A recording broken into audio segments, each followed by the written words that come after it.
Football world cup 2026 में Switzerland की football team ने तारीख के पन्नों में अपना नाम दर्ज करा लिया है। ग्रुप बी के एक रोमांचक मुकाबले में स्विट्जरलैंड ने बोस्निया और हर्जेगोविना को 4-1 से करारी शिकस्त दी। इसी के साथ स्विट्जरलैंड की टीम ने अपनी जीत का खाता भी खोल लिया। उनका पहला मुकाबला ड्रॉ पर खत्म हुआ था, लेकिन इस बार स्विट्जरलैंड ने कमाल का खेल दिखाया और आखिरी लम्हों में एक के बाद एक कई गोल करके बड़ा कारनामा कर दिखाया। इस मुकाबले में कुछ ऐसा हुआ जो वर्ल्ड कप के रिकॉर्ड में पहले कभी नहीं देखा गया था। दरअसल मैच के पहले 73 मिनट तक दोनों टीमों में से कोई भी गोल नहीं कर सकी थी, लेकिन 74वें मिनट के बाद मैच का पासा पूरी तरह पलट गया। स्विट्जरलैंड ने अपने चारों गोल खेल के 74वें मिनट और उसके बाद किए। यह फुटबॉल वर्ल्ड कप में पहला मौका है जब किसी टीम ने मैच के इतने आखिरी दौर में 4 गोल दागे हों। इसके अलावा मैच में टोटल 5 गोल हुए।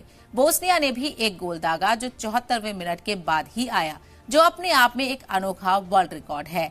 इससे पहले किसी भी मैच में 73 मिनट के बाद 5 गोल देखने को नहीं मिले थे।